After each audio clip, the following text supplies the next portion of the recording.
Thank you for the invitation to this great meeting. What I wanted to do was to talk about from an adult neuromuscular approach to muscle weakness. And I do realize it's a pediatric conference, but I think these concepts are relevant to even pediatric cases, and especially in these days where we tend to rely a lot more on testing than clinical exam. I think it's important to not forget some of the basics of neurology in that sense. So I deal exclusively with rare and ultra rare muscle disorders. And in that capacity, I have to work with industry a lot. So my disclosures keep getting longer and longer every day. But I'm also supported by the US government for inflammatory myopathies, and we're doing a natural history study in inclusion body myositis. So I want to start with an illustrative case just to highlight the diagnostic dilemma here. So this is a patient who's now in his 40s, but I first saw him when he was a graduate student at my university. He had come in to work in biochemistry for his PhD. And he had a 2-year history of progressive proximal muscle weakness, mainly in the hip girdle distribution, and had started to show some signs of shoulder muscle weakness or shoulder girdle muscle weakness. He denied any muscle pain. He denied any other pain.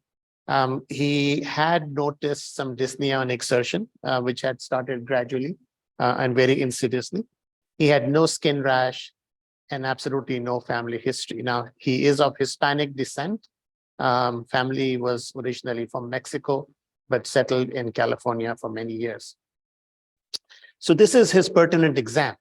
His upper extremity showed mainly proximal shoulder girdle weakness, which was stronger than his legs.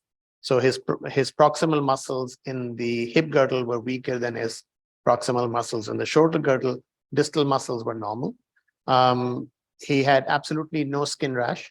We looked very carefully. And the pertinent findings on exam, and we have the luxury of working in a multidisciplinary clinic where we have a respiratory therapist in the clinic. So pretty much every patient goes through a respiratory function testing. And we noticed that his forced vital capacity, even though normal, showed a drop in force capacity when he went from erect to supine. And this was more than 10%, which is suggestive of diaphragmatic dysfunction. Now, his CK was also elevated. It was about 1,230 international units. Now, we deal a lot with myositis as well. So we have a very low threshold for looking for myositis associated antibodies, and his antibodies were negative. His nerve conductions did not show any abnormality, and his EMG showed profuse fibrillations and myotonic discharges, especially in the paraspinal muscles and motor units were myopathic. So he, in short, had an irritable myopathy that was shown. Now, so in this case, I mean, the next question is, how do we proceed further for an exact diagnosis? And what I really want to do is to walk you through the differential diagnosis. So obviously, he's a young guy, 23 years of age. Most of the time, when we see somebody that young, we would be concerned about an inherited disorder. And especially in his case, where there is no family history, we would be concerned about a recessive disorder. Now, never forget spinal muscular atrophy, as the professor mentioned. It can present at an older age. Most cases do present at younger age, but you can have onset at age 20, onset at age later than that. So again, the old classification would have put him as grade as SMA4 if he really presented after the age of 18, although patients don't usually remember how long they've had symptoms. Also, don't forget myositis, especially the statin-associated myositis can cause disease that looks like muscular dystrophy. So to keep that in mind as well. Now, his symptoms are static, which effectively rules out periodic paralysis or myotonic disorders. He has no skin rash, which makes it less likely for dermatomyositis, although about 6% of dermato may not have a skin rash. Just because he doesn't have a skin rash doesn't mean that it's not dermatomyositis. His CK is elevated. It's about 5 times upper limit of normal, which makes it more likely that this is a myopathy, although SMA, cervical radiculopathy, all of them can cause CKs that high. And then myositis antibody panel is negative, but that doesn't rule out myositis because you can have false negatives. Now, forced vital capacity, if it drops from a normal to abnormal, suggests that there is diaphragmatic insufficiency, and that opens up an entire box of differential diagnosis. And his EMG, especially in the paraspinal muscles, is irritable, which also has a limited differential diagnosis, and I'll show you those. So forced vital capacity is an incredibly important test in neuromuscular disorders, and I wish all clinics are able to do it in the clinic setting rather than sending them to the pulmonary function lab, because there are limitations. In the pulmonary function lab, you can't really do a proper supine testing, which is very important as well. Now, also remember that there are limitations. The forced vital capacity is overall testing the elasticity of your thoracic cage, but most of the inspiration is by an elastic recoil of your thoracic cage, has nothing to do with the muscles. So the FVC can be normal even if you've lost 50% of your neuromuscular strength to do a respiration. That's why I don't like FVC as an outcome measure, even though the only reason we do it routinely is because it's a very reliable test. There's much less test-to-test reliability issues. So again, if you're really serious about forced vital capacity, do it in both sitting and supine, because you really will see the difference. And if anyone is dropping more than 10%, be thinking of diaphragmatic dysfunction on that. Maximum inspiratory pressure is something that I like, but I also recognize that technically it's also much more challenging. Not everyone does it properly. And both of these are volitional tests. So if the patient doesn't want to give an effort, you're not going to get a reliable test on that. So the advantage with the maximum inspiratory pressure is it's a direct measure of the muscle strength of the diaphragm. So if somebody has diaphragmatic weakness, it will show up as abnormal. And then the other test is maximum expiratory pressure, which measures your intercostal muscle strength. And that's a good measure of your expiratory capacity, but also your cough capacity or capacity to clear the airway function. And then the other test that I really like is the sleep testing, and not looking for obstructive sleep apnea. The sleep doctors seem to be obsessed with sleep apnea, but you can have apnea without obstruction, right? So the purpose of the sleep study is to look for sleep disordered breathing or REM-associated hypoventilation on that. And that's the patients with diaphragmatic failure are at risk for REM-related dysfunction, and they can have hypoxemia and they can have hypercapnia that can be picked up very easily on that. The famous apnea-hypopnea index is not useful because they may not have obstructive portion. They may only have a central portion. So that's why it's much more important to combine an oxygen measurement or a carbon dioxide measurement in your sleep lab. Okay, so if your sleep study is being done without a CO2 measurement or without an oxygen measurement, it's giving you incomplete information and then therefore not the most useful. So if you guys have never used the website from the Neuromuscular Center at Washington University in St. Louis, I would highly recommend it. It's a treasure trove for differential diagnosis for neuromuscular disorders. And I'm only showing you 2 snippets from it. So one is the differential diagnosis in terms of neuromuscular disorders for somebody with respiratory failure. So the left column talks about all of those. So obviously we think of myasthenia, we think of ALS or motor neuron disease, we think of polymyositis, which I don't believe in generally, and phrenic nerve thing. But the other disease you want to think about is what used to be called acid maltase disease, and adult neuromuscular disorders physicians are very stubborn. They don't change. So they keep calling it acid maltase disease, although it's probably not the right term for it. The new term for it is Pompe disease, and that's really should be adopted. But the other differential diagnosis is all the disorders that can present with a CK of more than 1,000. And notice that it does include some neurogenic diseases, but it can also happen in hypothyroidism. I recently had a patient who had a muscle biopsy done. Muscle biopsy looks completely normal, but his CK was 10,000, and all he had was very high TSH level. So the working differential on this gentleman at this point is myositis. Okay, and as I said, you can have a dermatomyositis without a skin rash, so I cannot rule it out. Immune necrotizing myopathy, especially to HMG-CR antibodies, which is the statin-associated disorder, can present looking like a chronic muscular dystrophy. So that should be in the differential. Becker's muscular dystrophy, obviously, is very important, can present with diaphragmatic insufficiency. Limb-girdle muscular dystrophy, especially frequentin-related protein associated limb-girdle muscular dystrophy, which is a more of a Caucasian disease, is in the differential. Bethlehem myopathy, which is a collagen 6 disorder, is in the differential. Periodic paralysis, spinal muscular atrophy, metabolic myopathy, especially Pompe.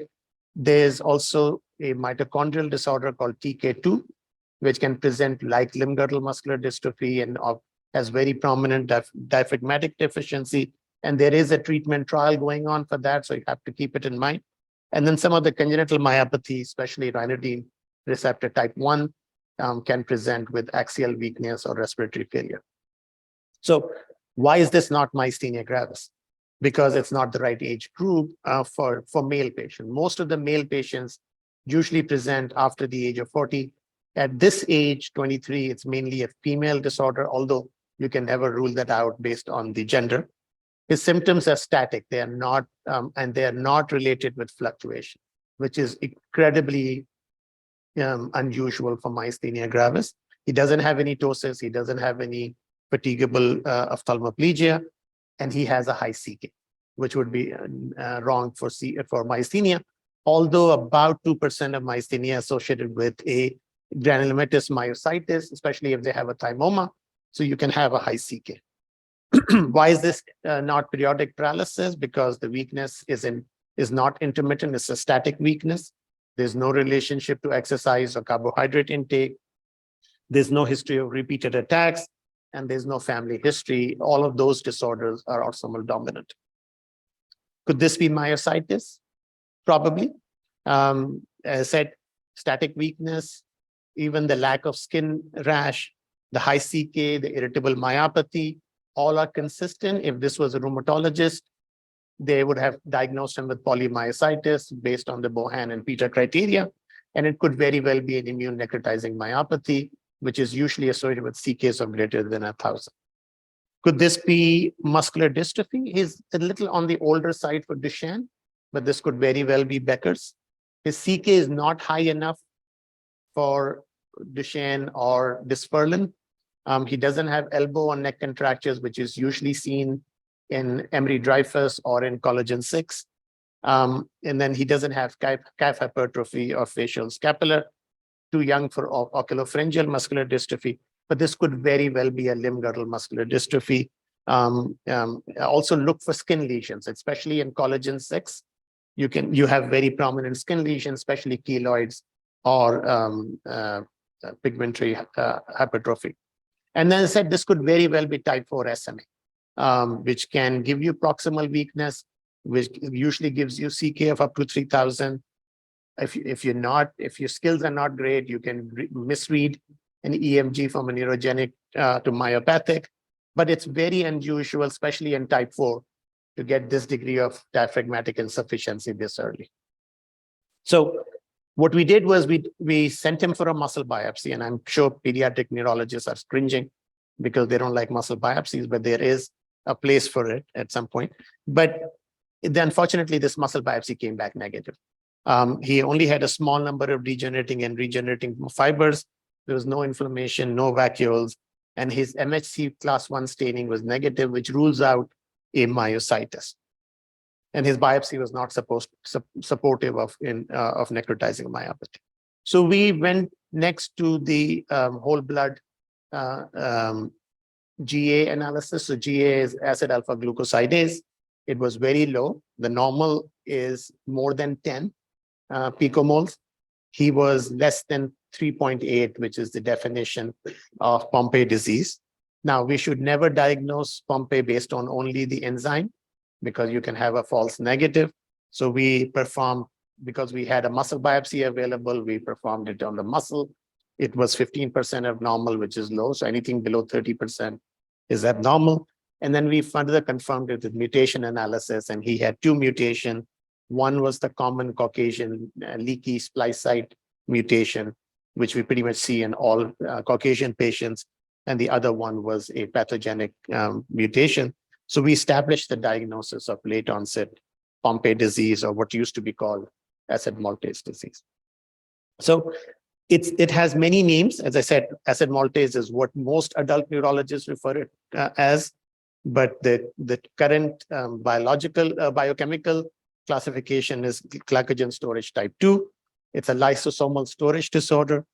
There is a deficiency of acid alpha glucosidase, which is a lysosomal enzyme. It can only work in an acidic environment.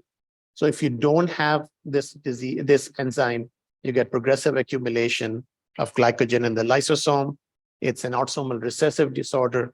There are more than 300 mutations, and they are it's spread out throughout the world, and there is a broad spectrum of illness as well. It was first described in a pediatric patient in 1932 in the Netherlands with a patient who had massive cardiomegaly by Dr. Pompe. So it presents in 2 forms. There's an infantile form and there's an adult form. And this is what the muscle biopsy looks like in majority of the cases where you have, I hope this works. Okay, so in the right panel, if you see the muscle, the H&E stain has these holes, which are vacuoles, which are filled with glycogen. The bottom is a PA stain, which is a glycogen stain. And you can see those vacuoles correspond with purplish color, which is an excessive amount of glycogen. And these are the findings usually on the Pompe disease. Now, if you do a PA stain combined with acid phosphatase, and acid phosphatase stains for lysosome, you can see those glycogen storage are mainly positive for lysosomes. That means they are lysosomal storage in there. And then in an adult form, this is what your biopsy would look like. Now we know that there is glycogen accumulation, and most of the glycogen is in the lysosome where the environment is still acidic. What you really want to do is to prevent it from going from a lysosomal form to an extra lysosomal form. Because once it bursts out of the lysosome, you lose the acidic environment, the enzyme is not going to work, even if you try to replace the enzyme. Okay, so the goal is to prevent it from going from lysosomal to cytoplasmic. It's a reversible condition. There's a treatment for it, and that's why it's important. Because what happens progressively is you go from a stage where you have autophagic buildup to the point that you have so much buildup that the muscle gets fibrosed, replaced with fat, and then your treatments are not going to work in there. So again, the goal is to keep it on the left side, which is the functional muscle with small amounts of lysosomal storage, rather than going to the extreme right form where you have progressive loss of lysosomal glycogen and more of the cytoplasmic glycogen on that. So there is a glycogen buildup, which results in energy deficit, which results in signaling issues, which results in in autophagic abnormalities. And ultimately, if you see this electron microscopy on the right, you have on the left panel, the green stuff is all normal looking muscle. On the right, all that pink stuff is autophagic buildup, and the muscle becomes progressively worse. So there is involvement of the skeletal and cardiac muscles, especially in infantile forms. Enzyme replacement therapy works, especially in pediatric cases where you can very rapidly reduce the size of the heart. Otherwise, it's a fatal disease. But there is a late onset form as well, and the late onset form I will talk a little bit about. So the incidence was traditionally thought to be 1 in 40,000. Okay. Now that we have newborn screening in the US, we are discovering that the incidence is far higher. So in California, for instance, the incidence is 1 in 20,000 live births. In other states like Missouri and Illinois, the incidence is as high as 1 in 11,000, which is the same incidence as spinal muscular atrophy, which is the same incidence as facioscapular muscular dystrophy.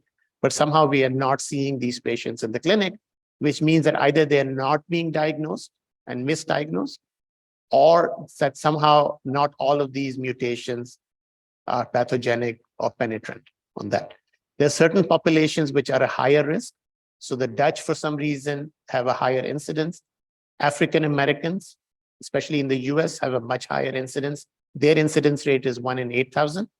And then Southeast Asians, Taiwanese, have a much higher incidence, and their mutations are much more pathogenic than that.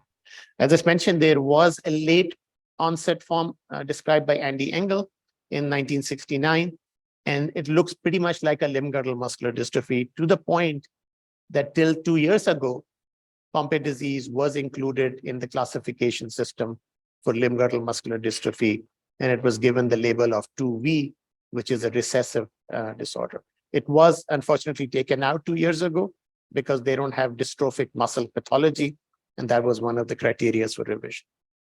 In addition, they also get vascular abnormalities. So about 22% of the patients will get aneurysms and ectasias.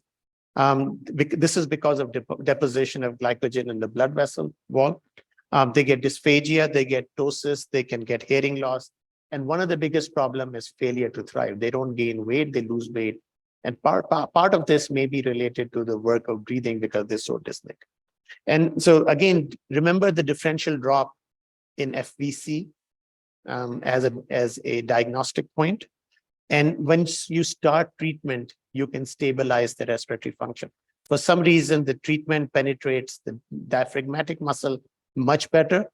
The muscles that don't respond to treatment very well are the paraspinal or axial muscles, and to some point, the quadriceps muscle. And that. So treatment is available. It can stabilize the disease. It's not a perfect treatment, but it does the job. So I'm going to conclude with saying that late onset Pompe disease is probably one of the more common limb-girdle pattern muscle weakness that you see in clinic. Incidence may be as high in 1 in 11,000 live births, and I think it's important. I think we've talked about the fact that we don't have newborn screening in the UAE, but I think it's an important screening. This disease is present worldwide. So you will guys be picking up more cases of this once you institute a newborn screening. The challenge, at least in the US, is 75% of the cases that we have picked up on newborn screening are late onset cases, which means they're not going to manifest for another 10 to 15 years. If you pick up an infantile onset case at birth, that's a lifesaver because you can start them on treatment right away. Otherwise, they're going to die within 2 years on that. The biggest clue is diaphragmatic insufficiency at late onset. The biggest clue in infantile onset is the massive cardiomegaly, which is usually picked up on chest X-ray or by the cardiologist on exam. But they can also have vascular abnormalities. We still don't have a good consensus on how to monitor the vascular abnormalities in Pompe. So I'm going to stop here. Thank you for the opportunity to talk about this.